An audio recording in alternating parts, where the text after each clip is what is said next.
Estos ignoran voluntariamente que en el tiempo antiguo fueron hechos por la palabra de Dios los cielos y también la tierra que proviene del agua y por el agua subsiste, por lo cual el mundo de entonces pereció anegado en agua.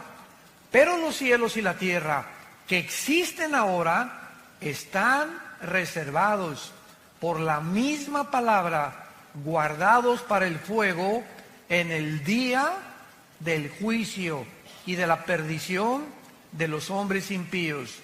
Mas, oh amados, no ignoréis esto, que para el Señor un día es como 1000 años, y 1000 años como un día. El Señor no retarda su promesa, según la tienen por tardanza, sino que es paciente para con nosotros, no queriendo que ninguno perezca, sino que todos procedan al arrepentimiento.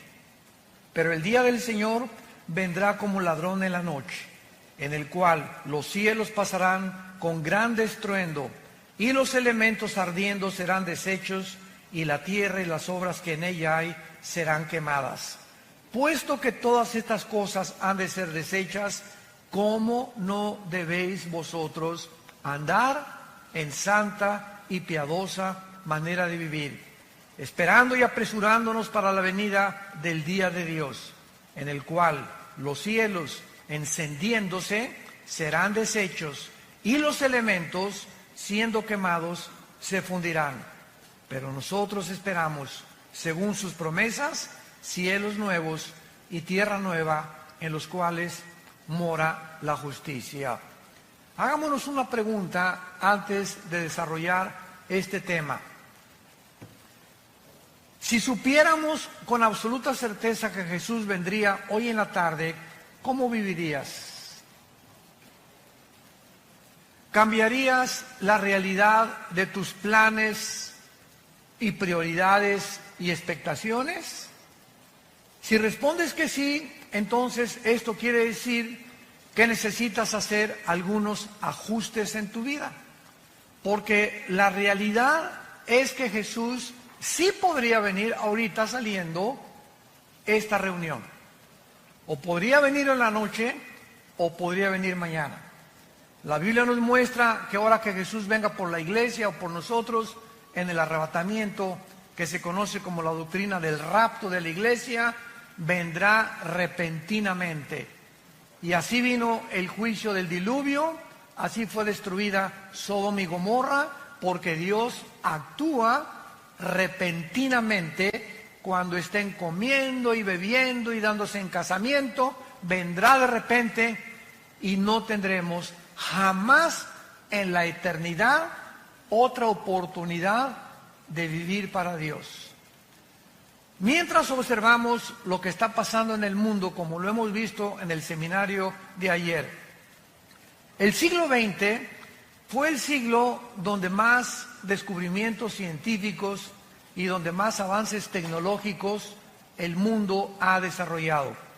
Lo que no pasó casi en 6000 años, brincamos, escuchen esto, del burro al motor de gasolina en el siglo XX.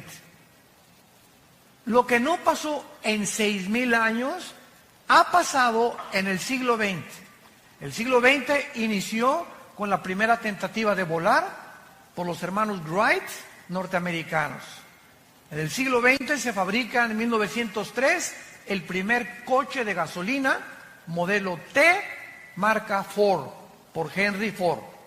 En 1929 Alejandro Fleming descubre la penicilina.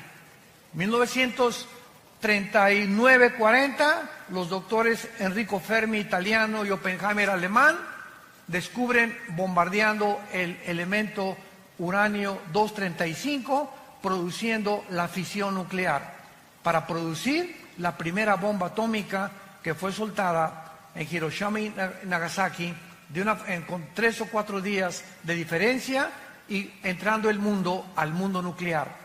En 1954 el primer submarino, o la primera plataforma también, que se hace en el espacio. 1957 se lanza el primer satélite. En el 69 el hombre llega a la luna. 1970 se descubre el Internet, comenzamos a usar los teléfonos celulares y de los 70s, 80s al siglo XXI que nos encontramos, ¿qué nos sorprende?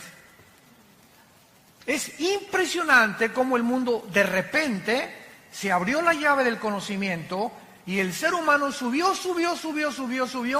y ahorita en este momento nos encontramos en el mundo de la robotización, donde se han creado robots que ya están desalojando a los seres humanos como empleados, como enfermeras. Hace poco mi hijo Caleb, que está ahorita ahí con los jóvenes, le hicieron una operación de oftalmología con rayos láser en los ojos.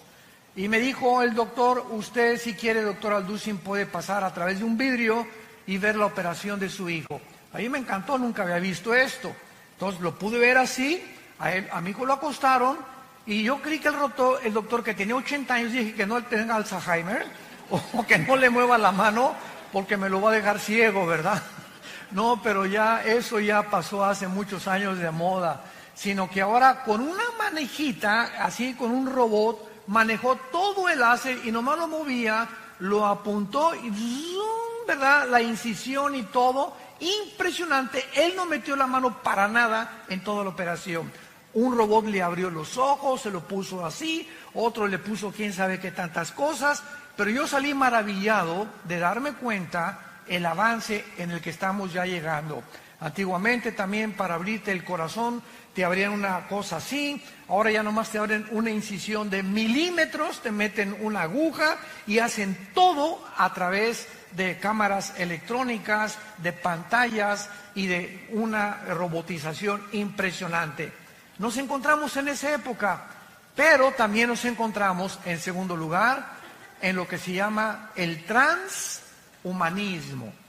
¿Qué quiero decir? Que desde 1954 que se descubrió el ADN, el ácido desoxirribonucleico, por los doctores Crick y Watson, que les dieron el Premio Nobel de Medicina, 1954, desde ese momento hasta nuestros días, la ciencia de la genética y de la biología se ha introducido a tal grado que están tratando de mezclar, por ejemplo, el ADN de las arañas que produce esa telaraña que es impresionantemente casi irrompible, una cosa la telaraña con la oreja de un murciélago para mezclar el radar del murciélago con la telaraña, etcétera, etcétera. Y existen laboratorios clandestinos donde están tratando de mezclar animales con humanos. Estos primeros experimentos se llevaron a cabo por un doctor, se llamó Mengele, en la Segunda Guerra Mundial, que fue uno de los médicos de los nazis, de Adolfo Hitler. Él fue el primero que comenzó a experimentar con la genética de los gemelos, les abría a las mujeres embarazadas el vientre y sacaban al producto y sacaban el ADN y lo querían mezclar con otra cosa, pero aún no conocían realmente el mundo microscópico de las células como lo descubrieron en 1954. Entonces nos encontramos en un mundo muy complicado, un mundo muy difícil, un mundo científico, un mundo tecnológico, pero a pesar de estos increíbles avances tecnológicos y desarrollos científicos del siglo XX, nunca en la historia había habido un siglo con tantos ateos como en el siglo XX. El siglo XX de repente parece que todos estos descubrimientos de la tecnología y de la ciencia ensoberbecieron al hombre. Y así tenemos del principio, ¿verdad? Bueno, Carlos Marx ya fue del siglo XIX con Federico Engels cuando postuló su libro El Capital para desarrollar la ideología del comunismo, pero tenemos a Sigmund Freud, aparente a principios del siglo XX, ateo, tenemos a Friedrich Nietzsche, que dijo que Dios estaba muerto, a Bertrand Russell, a Sam Harris, a Richard Dawkins, últimamente, a todos estos, Jean-Paul Sartre, Carlos Sagan, el astrónomo ateo también. Y es increíble cómo el siglo XX comenzó a enseñar. Yo me acuerdo cuando fui a la Universidad de México, la UNAM, a la Facultad de Filosofía, que me invitaron a una conferencia de filosofía, porque tengo un doctorado en teología y filosofía, para que yo les demostrara a los estudiantes qué avances en la filosofía se han alcanzado en el siglo XX, y la respuesta fue 0. Y se quedaron los estudiantes así. El mismo maestro de filosofía me dijo, ¿a qué se refiere usted con que no ha habido avance en la filosofía? Le dije, el siglo XX se conoce como el tiempo o el siglo de la desesperación, como lo escribió el filósofo francés ateo Jean-Paul Sartre en su libro El Muro y en su libro La Náusea. Es el tiempo de la desesperación. Como dijo Sartre antes de morir, he pasado mi vida luchando y demostrando algo que no existe, por lo cual he gastado mi vida en balde. ¿Para qué gasté mi vida tratando de pelearme con alguien que no existe y enojarme con no existe? Él mismo dijo, el ateísmo es insostenible filosóficamente. Sin embargo, al mismo tiempo que en el siglo XX surgieron todos estos ateos, recordamos que los más grandes hombres de ciencia del pasado eran cristianos. Galilei, que descubrió, ¿verdad?, el telescopio y pudo introducir a la astronomía, cristiano. Apúntalo, Blaise Pascal, astrónomo físico francés, cristiano, tenía a Jesucristo como su Señor y Salvador. Isaac Newton, que descubre la gravitación y el movimiento astronómico en el cosmos. Luis Pasteur, el mismo Alberto Einstein, que aunque nunca reconoció que era cristiano, dijo en su frase famosa, Dios no juega a los dados con el universo. Pero de repente tanta tecnología y tantos descubrimientos ensoberbecen al ser humano. Y ahora nos encontramos, vuelvo a repetir, a pesar de todo lo que nos ha rodeado, escuchen esto, somos nosotros la última generación y la primera generación en la historia que tenemos el poder destructivo, nuclearmente hablando, para autodestruirnos en 30 segundos. Somos la primera generación en la historia que podemos autodestruirnos y acabarnos y autoextinguirnos en menos de 1 minuto. El último misil que acaba Rusia de hacer se llama Satán. La palabra Satán significa en el hebreo el adversario. Y este misil que tiene Rusia y que Irán ahorita continúa desarrollando nuclearmente su armamento para tratar de gobernar el Medio Oriente, a destruir a Israel, estos misiles pueden salir de Rusia y llegar, síganme con mucho cuidado, si Rusia dispara un misil sin que Estados Unidos se dé cuenta, sale el misil y vuela y llega a Estados Unidos en 25 minutos. En esos 25 minutos que va volando el misil, los satélites norteamericanos e israelíes, a través del Mossad, que es el servicio de inteligencia de Israel, detectan el misil, pero ese misil puede venir también de Ucrania o puede venir, no lo pueden detectar exactamente la ubicación de donde viene. Muy bien, entonces localizan al misil y el presidente de Estados Unidos, actualmente el presidente Donald Trump, trae un portafolio, todos los presidentes norteamericanos traen un portafolio con una computadora con códigos que solamente él sabe el código para que cuando tenga él la comunicación que un misil se dirige a Estados Unidos, él abre el portafolio y apriete un botón y ese botón suena en la marina, en los portaaviones, suena con la armada terrestre y suena con el poder aéreo, con todos los pilotos aéreos, para que tanto la Marina como los pilotos de la Fuerza Aérea y como los soldados puedan preparar sus misiles para interceptar el misil. Solo que hay un problema, que cuando el presidente abra su portafolio, el misil llega antes que el presidente lo pueda abrir.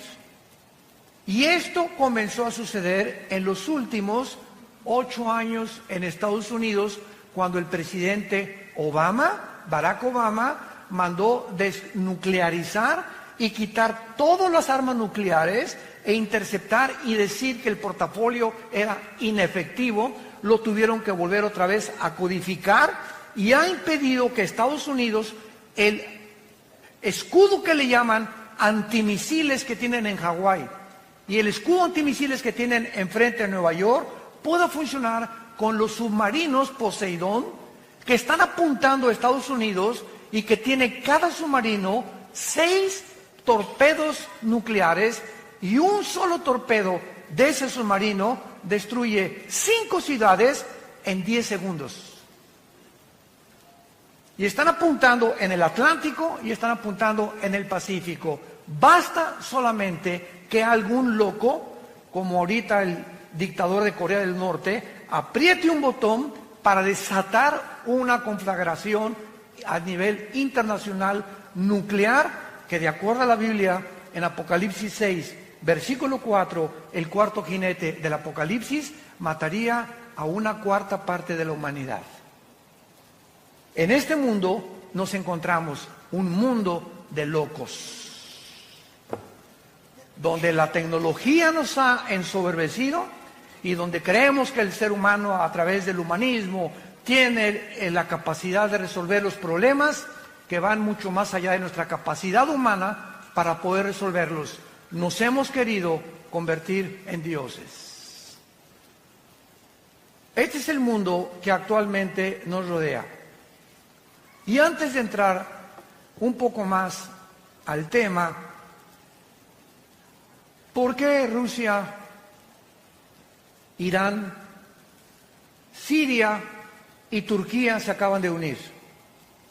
Porque hace 25 siglos, en el libro de Ezequiel, capítulo 38, lo vimos ahí, 39, hace 2600 años, la Biblia profetizó que antes que Cristo regresara, se uniría Rusia con Siria, con Irán y con Turquía.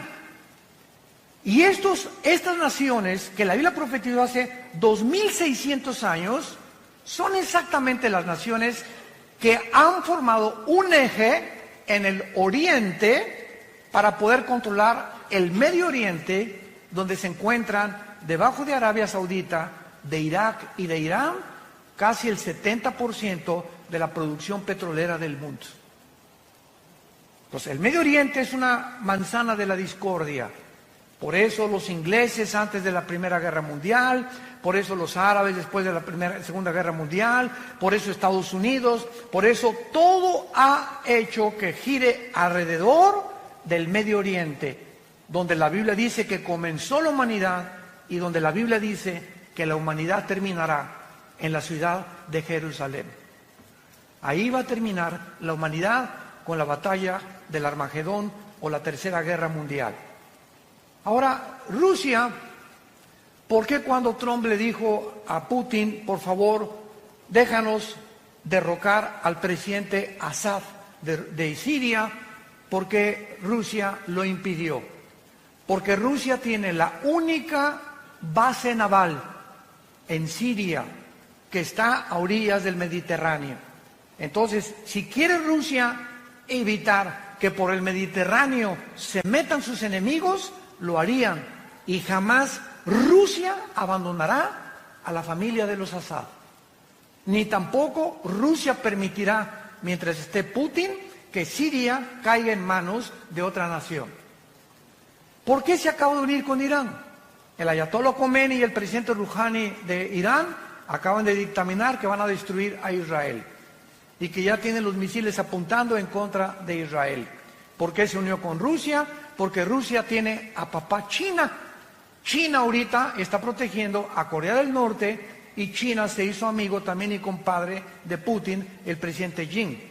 Gracias a Dios que ahorita acaban de tener una reunión que se llamó el G20 en Japón, donde Trump ya se hizo compadre de Jin otra vez, se hizo compadre de Kim Jong, tu padrino, ¿verdad? Y ya se hicieron amigos entre ellos, y otra vez la crisis comercial que nos estaba casi presionando en el mundo entero, donde amenazó Trump que iba a subir el 5% los aranceles en México si nosotros a los migrantes no los deteníamos en Guatemala, y si China seguía invadiendo el mercado internacional de Estados Unidos. Gracias a Dios que ya por lo menos hay un poco de respiro. Trump amenazó a Huawei, otra compañía china de productos de computación. Ya ahora se permite que ya se vende el Huawei otra vez, etcétera, etcétera. Y el mundo ha entrado ahorita a un tiempo de supuesta paz, mientras se acomodan cada una de las cosas y nos damos cuenta que el armamento nuclear que tiene Irán, que tiene Rusia y que tiene Estados Unidos no son juguetes.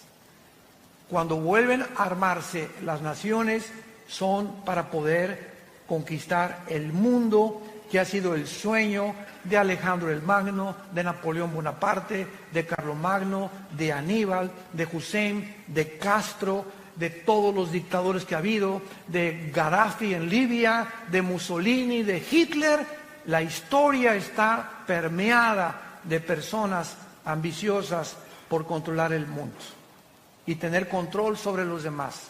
Esta es la situación que la Biblia nos describe desde hace 2600 años. Ahora, muy bien, en vista del mundo que estamos viviendo, tan conflictivo y tan amenazador, donde ustedes saben cuál es la enfermedad del siglo XX,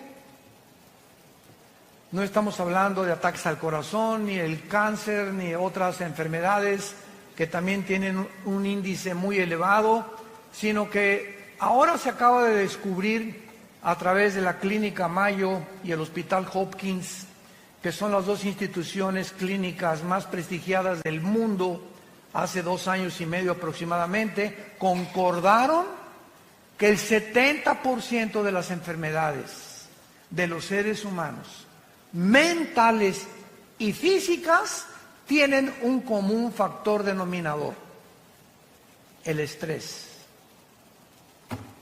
Santa Cachucha. El estrés es la enfermedad del siglo XXI. ¿Y qué es el estrés? Es un estado interno de insatisfacción, de tensión, de preocupación crónica por dentro. No puedes estar en paz contigo mismo. Quítate a los niños, no me estés molestando ahorita, no te me atravieses, con el claxon, y se bajan y se pelean y se matan, y la gente está en un estado de rencor, de amargura y de odio como jamás se había visto. Siempre ha habido guerras, siempre ha habido revoluciones, pero ahora es de carácter interno. Ahora el ser humano se está descomponiendo porque algo dentro de su vida no le da la paz que necesita. Y encontramos una lista impresionante de cantantes, de actores, de políticos, de deportistas, de gente multimillonaria que están rodeados de todo lo que cualquiera quisiera desear, diciéndonos: soy la persona más vacía y más miserable de esta vida, entregándose a las drogas, como cuando muere el rey del pop, Michael Jackson, tu ídolo. Cuando muere no se sabe si era hombre o si era mujer. Cuando muere el rey del rock, Elvis Presley, muere con un plato con su cara sobre la sopa, diciendo que ya no quería vivir, con 500 mujeres formadas en fila en su casa de Memphis, esperando tener relaciones con él. ¿Qué ha sido tu sueño? Rabo verde.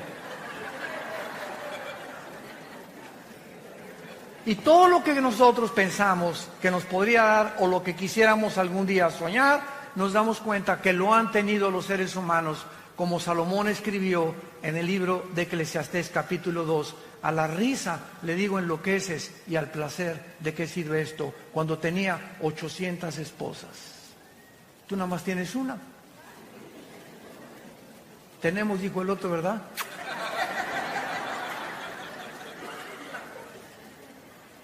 ¿Qué mundo vino Jesucristo hace 2000 años a describirnos? Y hace 2000 años Jesucristo nos recetó la medicina que el mundo necesita 2000 años después. Mi paz les dejo, mi paz les doy. Esa paz es un estado de tranquilidad interior. Es un estado de confianza interior, de seguridad, de esperanza que todo está bien. Guerras, el petróleo, cayó el peso, el gobierno, y lo que sucede a nuestro alrededor, esa paz impide, es como un muro a nuestro alrededor, como un cerco invisible de protección que impide que las condiciones del mundo entren a nuestra alma. Y que el mundo puede estar cayéndose junto a nosotros y nosotros tenemos tranquilidad y paz porque sabemos que estamos en manos de nuestro Creador. Y que nada ni nadie nos podrá nunca separar de Él. Hace algún tiempo un rey mandó, o más bien decretó un concurso, que por favor, entre los pintores que había en el reino, ¿quién podría pintar un cuadro que describiera la paz? Y pues hubo bastantes personas que se acercaron y pintores a concursar. Y pues uno pintó así el Popocatépetl, así, ¿verdad? Bonito, tranquilo, no explotando desde luego. Otro el mar, la bahía de Acapulco, así lindo, otro un bosque, etcétera, etcétera. Y finalmente, el que ganó el concurso fue un pajarito que estaba detrás de una cascada dormido. A ese le dieron el primer premio, porque así es la paz. Podemos estar con los ojos cerrados y caer una cascada a nuestro alrededor de problemas y tribulaciones, pero el pajarito sabe que él está seguro detrás de la cascada. Y nosotros recordamos las palabras que nos dijo el Señor: no temas, pequeña manada, nunca te dejaré ni te abandonaré. Estaré contigo hasta el fin del mundo. Y cuando adquirimos esa paz, escúchame muy bien, cuando el cristiano tiene esta paz, es cuando podemos ser guiados por el Espíritu Santo. Tú no puedes discernir al Espíritu Santo ni leer la Biblia como Pepita en comal. Ay, hermano. Ay, hermano. Señor.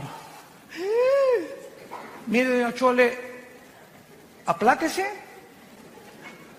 cálmese, y ya que usted esté tranquila, ¿verdad? Hínquese. Es que mi hija se fue de la casa. Pastor, hasta que usted no se calme y hasta que tú no estés tranquilo y comiences a hincarte y a alabar a Dios, decirle: Señor, gracias porque este estado de estrés en el que me encuentro no va a hacer regresar a mi hija. Este estado de estrés en que me encuentro no va a arreglar mis problemas de negocio ni de dinero. Este problema en el que me encuentro no va a hacer que mi esposa me quiera tampoco. Y se fue hace 3 días, pues que se vaya. Pero yo no voy a perder la paz. Y cuando nosotros mantenemos este estado de control interno y de esa paz, puedo venir a la Biblia y discernir la palabra de Dios. El Espíritu Santo no puede comunicarse con una persona que no tenga paz. Por eso es tan importante, la paz les dejo, porque es importante para poder acercarnos a Dios y discernir la voz del Espíritu Santo.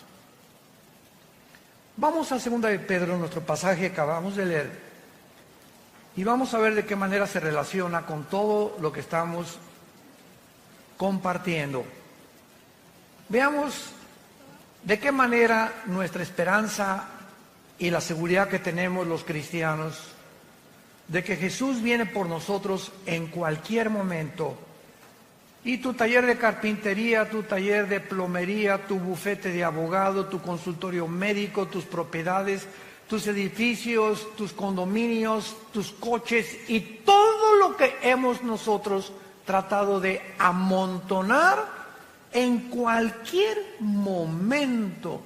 Si Jesús no viene y tú estás creyendo, pues tengo todavía 10 años de vida o 20 años de vida, estoy joven, tengo 40 años, etcétera, etcétera.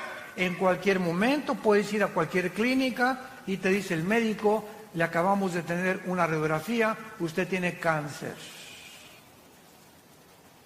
Pero ¿cómo que yo me siento muy bien? Es que la radiografía no miente, señor, usted tiene cáncer. Y en ese momento que tú sabes que ya, a partir de esa noticia, tienes los días contados, ajustas toda tu vida.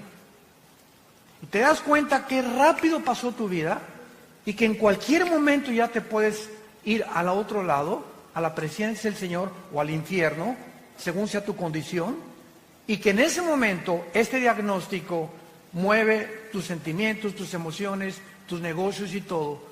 ¿Por qué? Simplemente porque sabes que tu vida está en un hilo y estás en la orilla de un precipicio. Ahora, no necesitamos que alguien nos dé este diagnóstico de la misma manera. Cristo puede, dentro de 2-3 horas, mañana, venir por nosotros. ¿Cuál es el mensaje que les quiero compartir? Con lo que el apóstol Pedro nos comunica en este pasaje. Veamos entonces los consejos que nos da. Número 1. La primera cosa que se nos aconseja en 2 de Pedro capítulo 3, particularmente las promesas relacionadas con el futuro, es el origen de las promesas de Dios. Amados, esta es la segunda carta que los escribo, y en ambas despierto con exhortación vuestro limpio entendimiento. O sea, lo primero que Dios nos dice es, quiero que entiendan. Padre, ¿qué quieres que entendamos en esta época?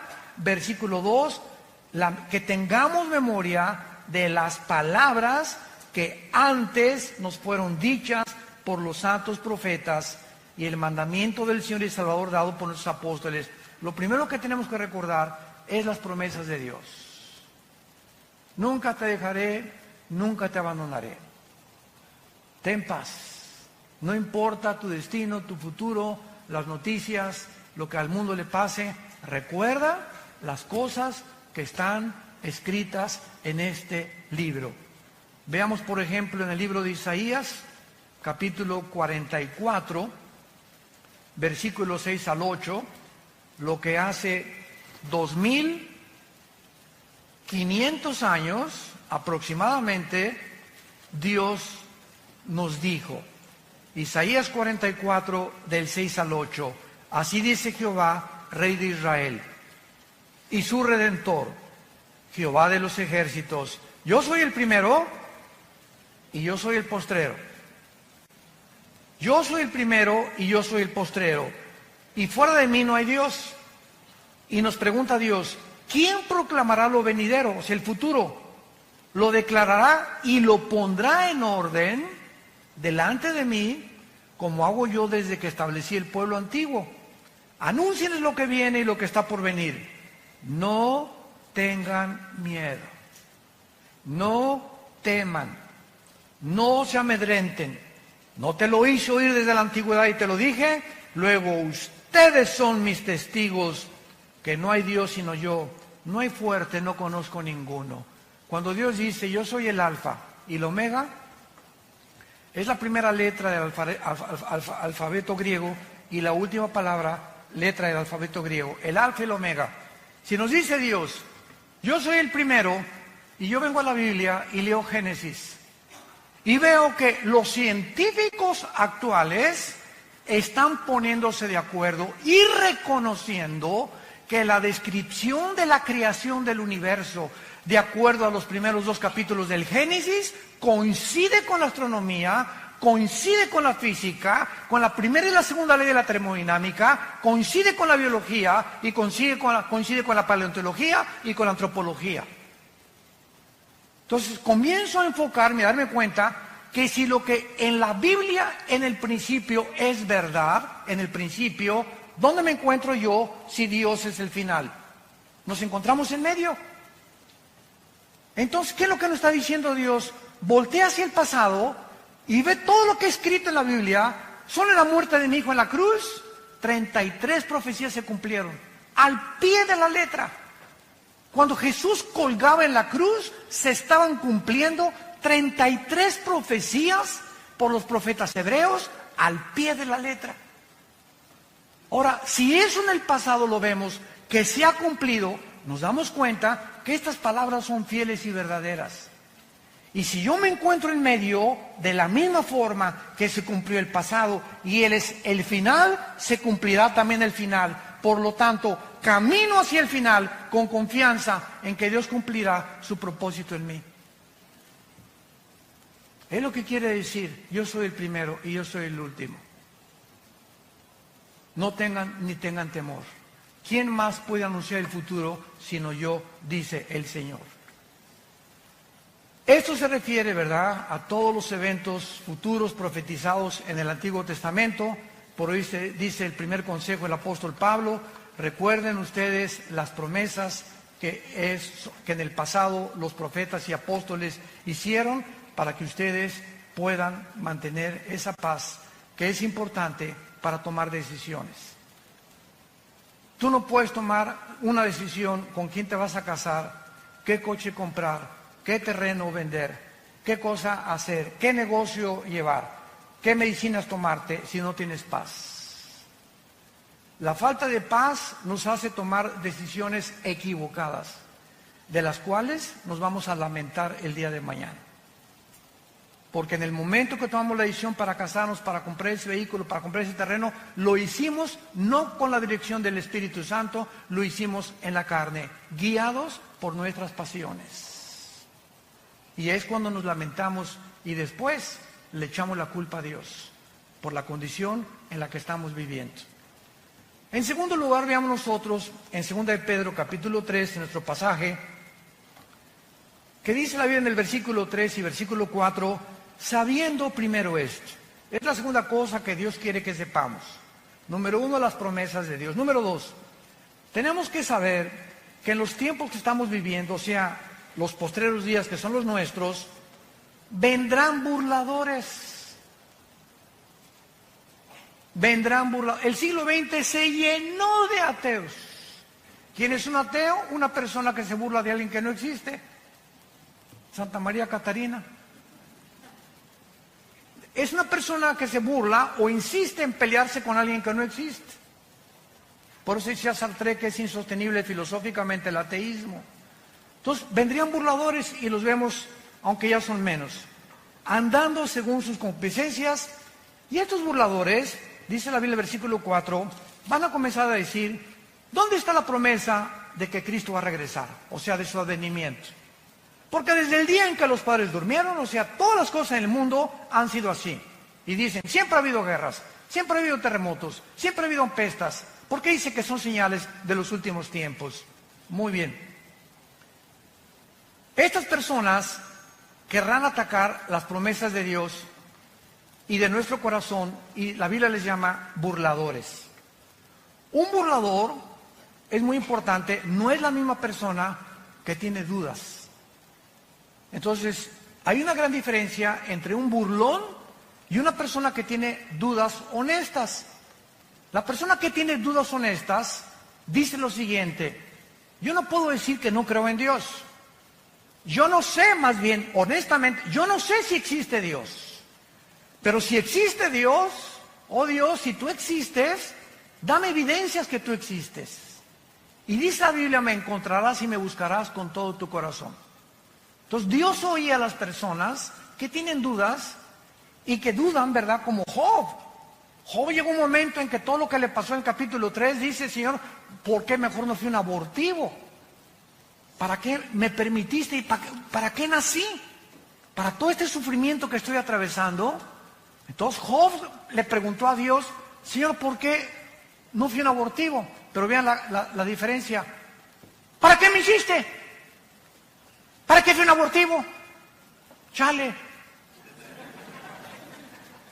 Podemos acercarnos a Dios con una actitud: Padre, yo no entiendo lo que está pasando, por qué te vas a mi hijo, etcétera, etcétera. oh Dios, dame la fortaleza ahorita y dime, muéstrame, ilumíname, porque quiero seguir confiando en ti. ¿Ya ves? Y para eso me perdí el trabajo, para ser cristiano. Vean la diferencia en la actitud. Cuando tenemos esa actitud de retadores y de soberbios, demandando a Dios que nos conteste como si fuera nuestro sirviente, jamás te contestará. Y el resultado será que vivirás amargado o vivirás amargada, porque tú crees que no te contestó Dios, pero no te contestó por ciertos. Pero el burlador ni siquiera quiere oír las evidencias ni hacer caso de las evidencias. ¿Se acuerdan de los fariseos? En tiempos de Jesús, los fariseos vieron a Jesús sanar, vieron echar demonios, vieron las palabras, jamás los insultó, jamás dijo groserías, jamás vendió marihuana, jamás hizo daño a nadie, y estuvieron con Jesús. Y los fariseos, el día que planearon matar a Jesús, que es en el capítulo 11 del Evangelio de Juan, fue cuando resucitó a Lázaro.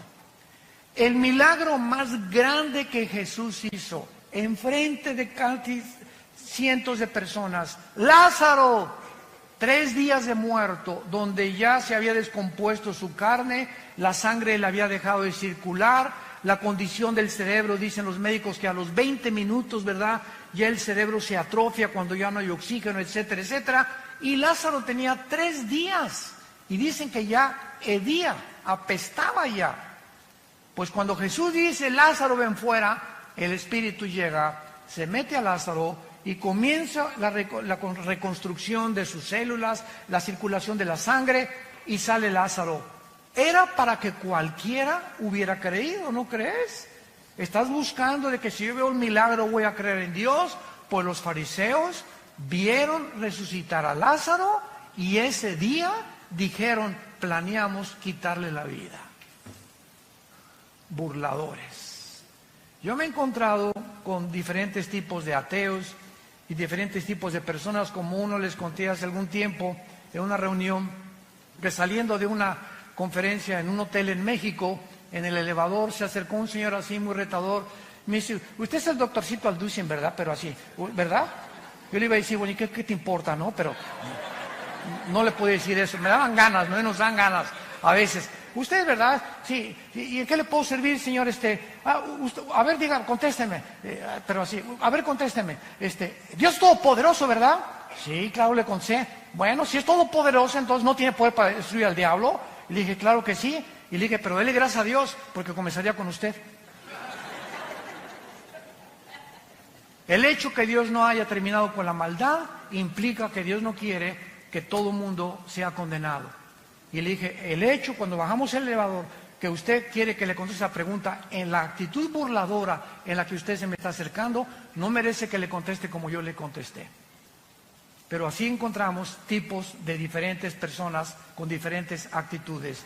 Veamos nosotros que este burlador se dedica a burlar, a criticar, a despreciar y atacar las cosas de Dios sin tener evidencias, pero él no quiere evidencias, él quiere mantener una actitud de soberbia en contra de Dios, volviendo su enemigo. Vean lo que dice el Salmo 10 acerca de los burladores. David escribió hace 3000 años el Salmo 10 y dice la Biblia que aquí se describe algunas características de este tipo de personas que abundan a nuestro alrededor. Las encontramos en los maestros de escuela, en las universidades, profesionistas, médicos, en fin, ¿verdad? En todas las áreas de la sociedad se encuentran estas personas. Dice el Salmo 10, versículo 3 al 5, porque el malo se jacta, o sea, se enorgullece del deseo de su alma. Bendice al codicioso y desprecia a Jehová.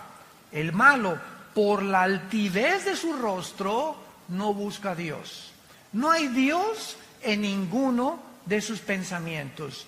Sus caminos son torcidos en todo tiempo. Tus juicios los tiene muy lejos de tu vista. Y dice en su corazón, no seré movido jamás, nunca me alcanzará el oportunio. Y el capítulo 14 de los Salmos, versículo 1, dice el necio, dice en su corazón, no hay Dios. El necio o el burlón dice en su corazón, no hay Dios. Ahora, ¿por qué actúan de esta manera? Regresamos a nuestro pasaje de Segunda de Pedro. ¿Por qué estas personas actúan de esta manera? Donde ya ni las evidencias les funcionan. Simplemente cuando una persona ha decidido, escúchame muy bien, no creer en Dios, como una vez una persona me dice, si yo veo un paralítico levantarse de su silla de ruedas, voy a creer en Dios. Y le dije, no es cierto. Porque si tú ves un milagro de un paralítico levantarse, tus emociones van a ser afectadas y tus sentimientos también, y vas a decir, de veras, está caminando, don Paquito ya tenía 15 años, pero esas emociones que fueron despertadas en ti, de asombro, ¿cuánto te van a durar? ¿3 días? ¿5 días? A la semana regresas a tu misma incredulidad, porque no son los milagros los que nos cambian. Por el oír, es por la palabra y por la palabra de Dios. Romanos capítulo 10. La fe no es por ver, la fe es por oír. Y si tú cuando oyes las palabras de la Biblia no crees, aunque veas a alguien saltar de una silla de ruedas, no es cierto que vas a creer, porque tu problema no son las evidencias. Escúchame esto, tu problema es tu moral. Un día tuvimos una cruzada muy grande en la Plaza de Toros de Villahermosa, Tabasco, en el estado de Tabasco. Y fue una cruzada dedicada a la juventud. Hablé del suicidio, de la drogadicción, de la ideología de género, etcétera, etcétera. Y a la salida me estaban esperando 3 muchachas. Y se acerca una muchacha y me dice, oiga, pastor, es que la amiga que trajimos me dice que usted nos quiere asustar porque el infierno no existe. Entonces le pregunté a la muchacha, oye, ¿por qué no crees en el infierno? No, pues porque no es cierto, usted es el único que viene a asustarnos. Y yo le dije a la muchacha, mira, yo creo que tu problema no es de carácter intelectual ni teológico, sino moral. Y la otra amiga me dice, sí es cierto, tiene 3 amantes, vive con 3 muchachos.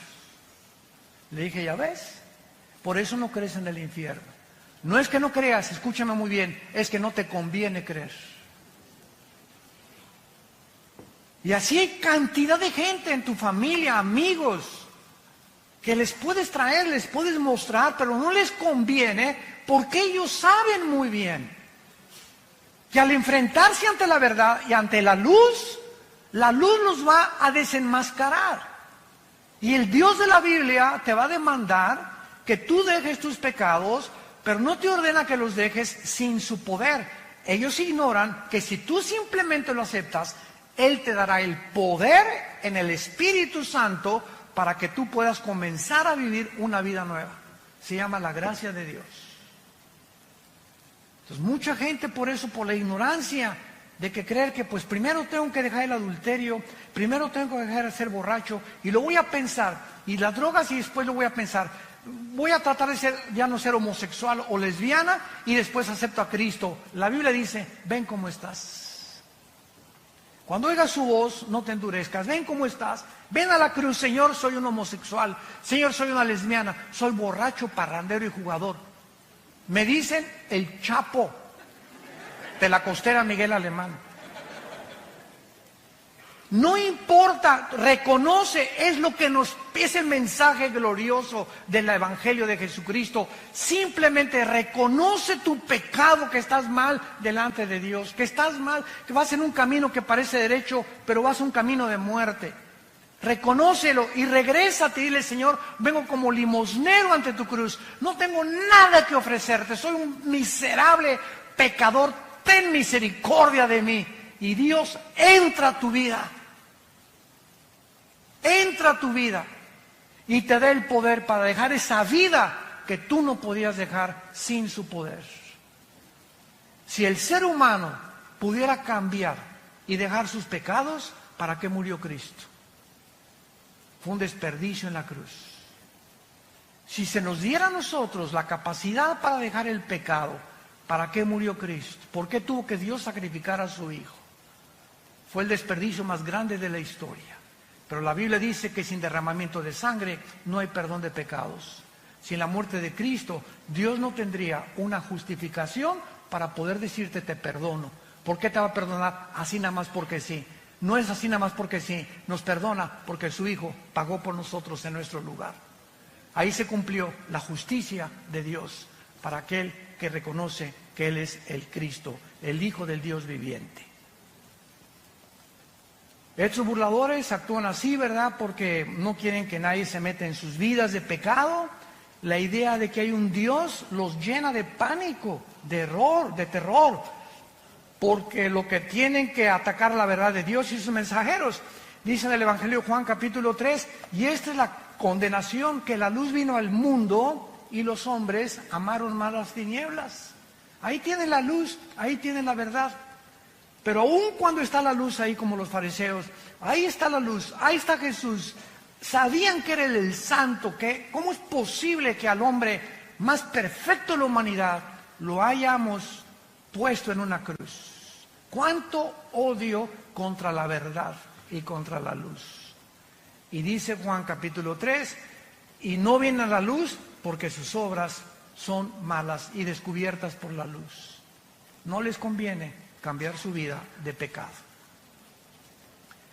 Estos burladores dicen en 2 de Pedro, en nuestro pasaje, capítulo 3, que aún toman, en penúltimo lugar, posiciones pseudocientíficas, diciendo, versículo 5, estos burladores, hablando de ellos, ignoran voluntariamente.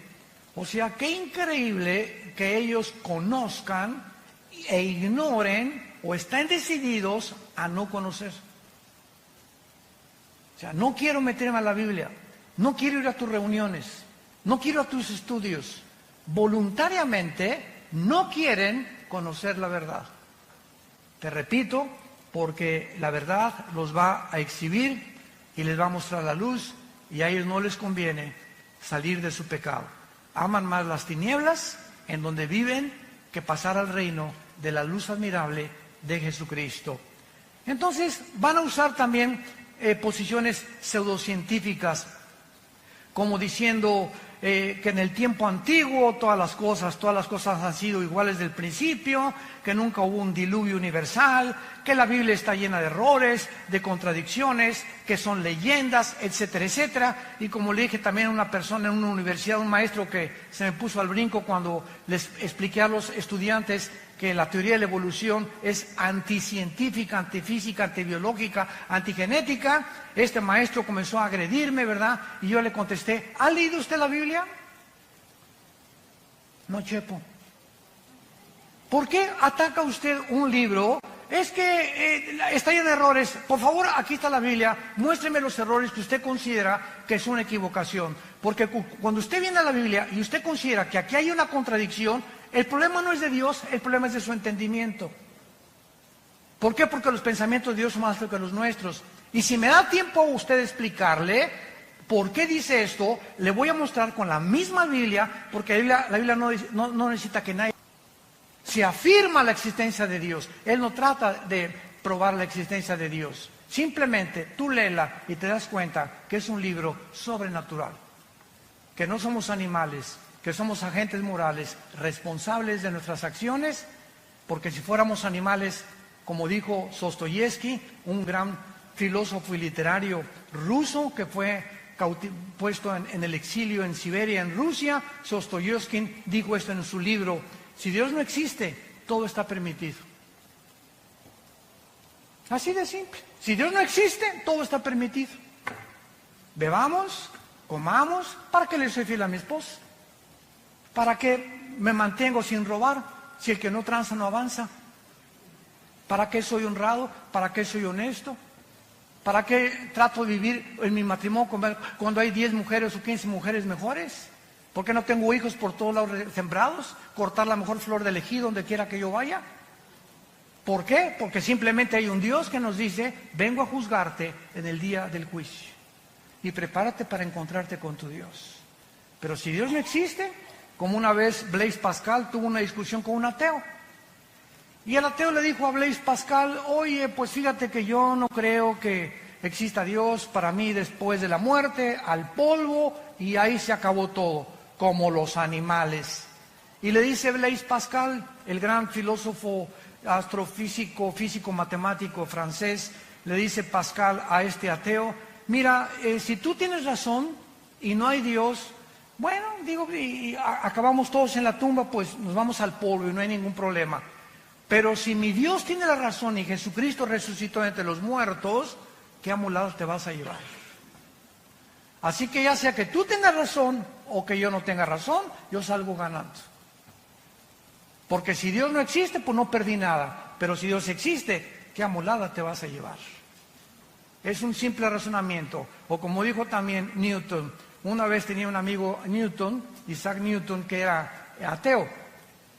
Y entonces estaba viendo el universo una noche que estaba con Newton, y Newton estaba con sus matemáticas cuánticas y su astronomía y considerando muchas cosas del universo, etcétera, etcétera.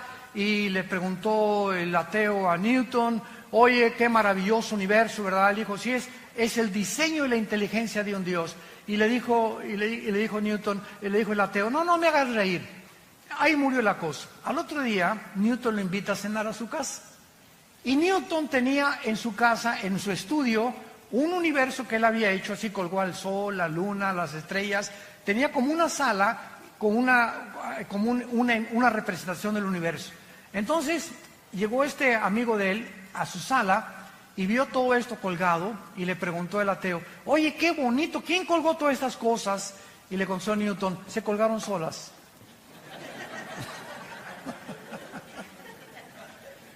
Así están muchos ateos. Impresionante, todo se hizo solo.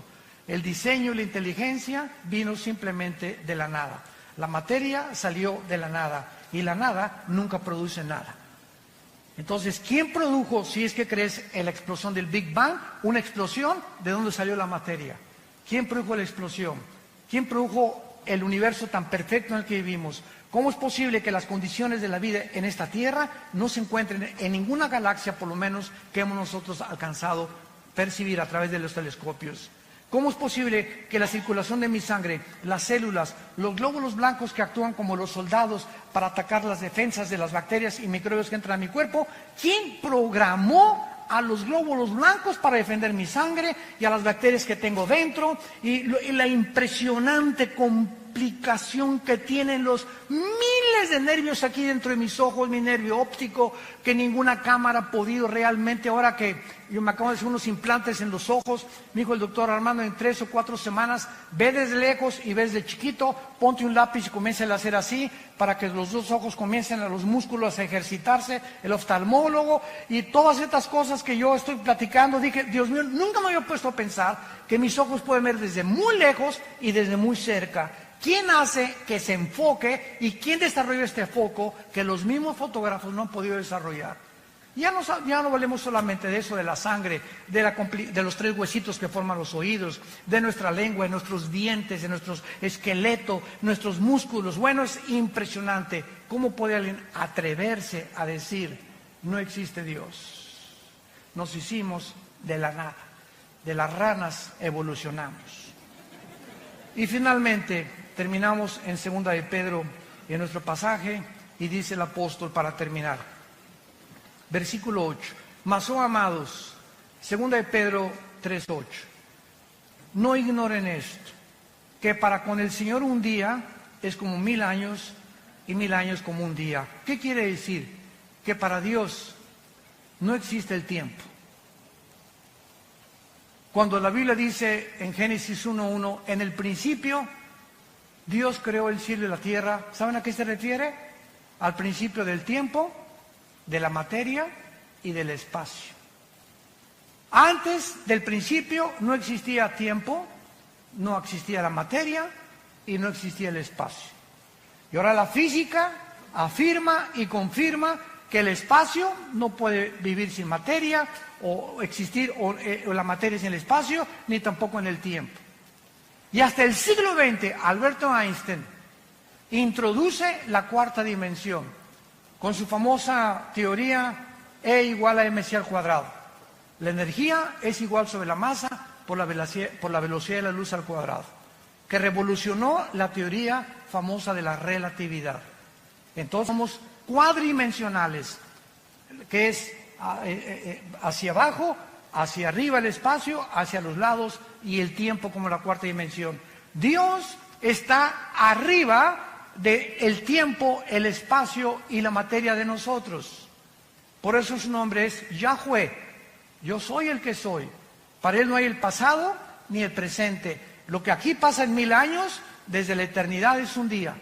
Entonces, esta es la gran diferencia entre cómo Dios piensa y cómo pensamos nosotros. Y esto le da la capacidad a Él de ver el futuro que nosotros no podemos percibir por estar encerrados en un universo cerrado de 4 dimensiones nada más. Por eso dice la Biblia, amados, no lo ignoren. Para Dios el tiempo no existe.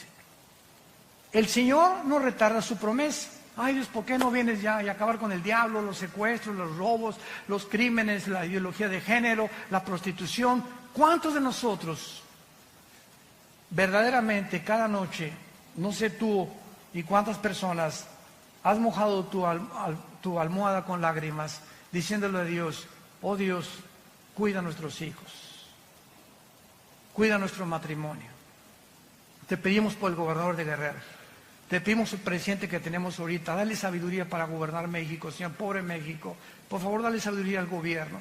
Vivimos un mundo bien feo a nuestro alrededor. Y nuestras oraciones es lo único que puede cambiar. Y nos desesperamos, ¿por qué no cambias? Te dice Dios, no es que me tarde, es que no quiero que ninguno perezca. Como le dije al Señor en el elevador, dele gracias que Dios no ha actuado ni terminado con la maldad. Porque si Dios terminara con la maldad, ¿cuántas personas que no han oído el Evangelio se condenarían eternamente? Por esa razón Dios retarda su promesa. Es lo que el apóstol nos quiere decir. Pero el día del Señor, versículo 10, vendrá como ladrón en la noche. Los cielos van a pasar con gran estruendo, los elementos ardiendo. Esta palabra significa la composición atómica. Eso es increíble en el griego, son los átomos. Serán desechos. ¿Qué es lo que mantiene la cohesión de la materia? La composición atómica. Yo ahorita agarro mi mano y le hago este púlpito así, ¡paz! Y me rompo los nudillos de mis manos. ¿Por qué? Porque los átomos son más gruesos y los electrones y protones que los átomos que forman mi materia de mi piel. Entonces, todo lo que forma la cohesión que existe, y agarro un microscopio y veo el microscopio que giran a una velocidad impresionante los átomos y los electrones y los neutrones, y el hidrógeno tiene 2 átomos, el oxígeno tiene 1, y cada elemento, el helio, tiene otros, y la composición que hay en toda la materia es completamente diferente atómicamente. Nos damos cuenta y nos preguntamos, ¿quién le da la velocidad a los átomos?